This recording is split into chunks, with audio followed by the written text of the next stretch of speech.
Welcome back to the kitchen, y'all. All right, I have a really busy day and I'm going to be away from the house for a good part of the day. So I'm going to go ahead and cook supper now, and then when we're ready to eat it, we can just cut it and warm it up in the microwave and go from there. So we're going to be making a tamale roundabout.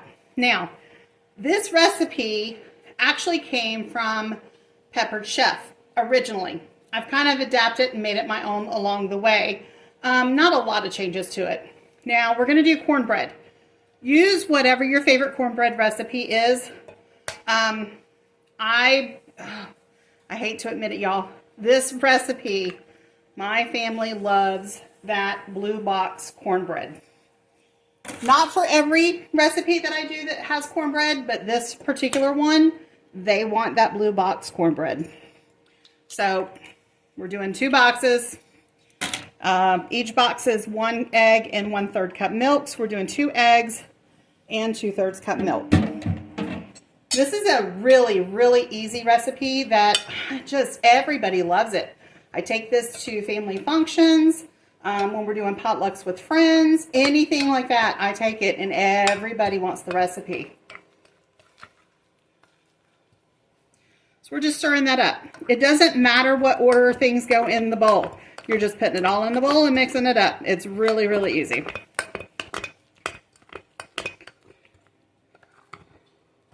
All right, now to this, we are going to add about 1/2 cup of cheese. Now, I use the Mexican blend. If I do it myself, I'm going to have some Colby Jack and some pepper jack.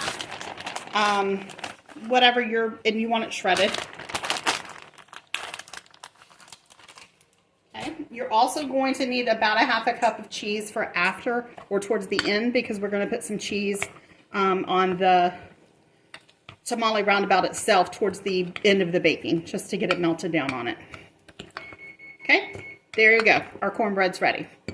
Now, I'm going to set that aside. You're going to use a bundt pan. I have tried different baking pans. I've tried casserole pans. This is the pan that I use because it gets it done all the way in the middle. So you're going to take and chop up some bell peppers. Normally I would use green, red, and orange. I don't have red and orange. I don't have time to go to the store, so I'm just using green bell peppers for now.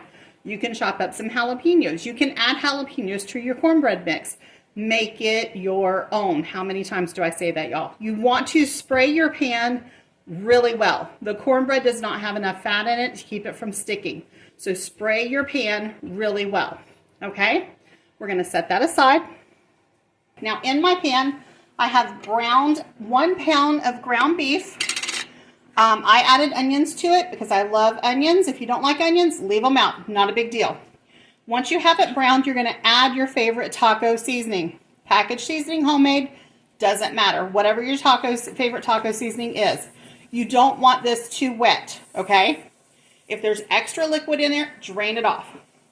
To that, we're going to add about 1/2 cup of your favorite salsa. I don't care what it is. If it's a hot, if it's a mild, if it's a medium, I don't care what brand it is. Add your favorite salsa. And you're just going to stir it around.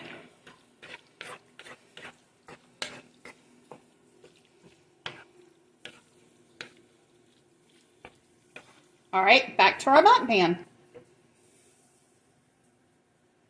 All right, while we're preparing this, we want to preheat our oven to 375.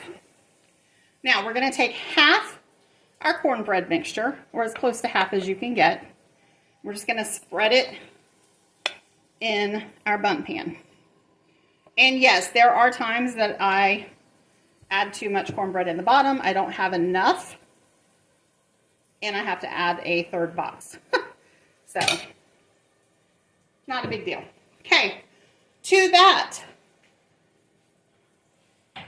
we are going to add our browned ground beef. This is why I said you don't want it too wet. If it's too wet, then it's going to make your cornbread fall apart once it's baked.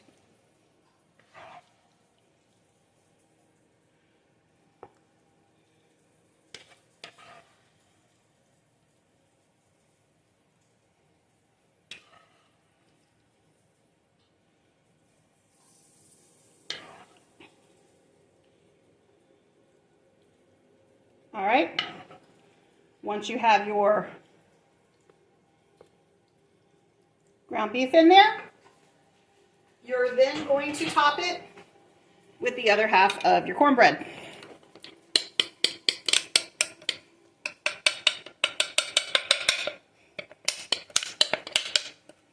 Y'all know I did it. I'm going to have to mix up another box. It happens often. I'll be right back. All right, I mixed up my third box and I covered my ground beef with my cornbread. We're going to bake this at 375 for 35 to 40 minutes. You want to use a toothpick, make sure the inside or the center of it is cooked. Now, remember, the very center of this is ground beef. So you want to test the bottom and the top. The bottom like towards the middle and then the top as well, just to make sure the cornbread gets baked. You're going to serve this with your favorite taco toppings, sour cream, cheese, salsa. I wouldn't put lettuce on it, but whatever you choose. All right, let me get it baked up and I'll show you what it looks like. And here's our finished tamale roundabout. Right when I invert it onto a plate, I take some more shredded cheese and just top the top of it so that the heat from the tamale roundabout, the residual heat, will melt the cheese into it. You want to just slice it up and serve it. Like I said, you're going to use your favorite toppings to top it off. We always do sour cream and salsa and maybe even a little more cheese for those cheese lovers. This is a very quick and easy recipe, y'all. I really hope you try it. If you do, put in the comments a picture of your finished tamale roundabout. If you have suggestions on how to change it up a bit or what you would do for your family, put them in the comments. And as always, like, share, and follow so we can get up and start doing some lives, guys. Thank you so much for joining me and hope you make it and enjoy. See you next time.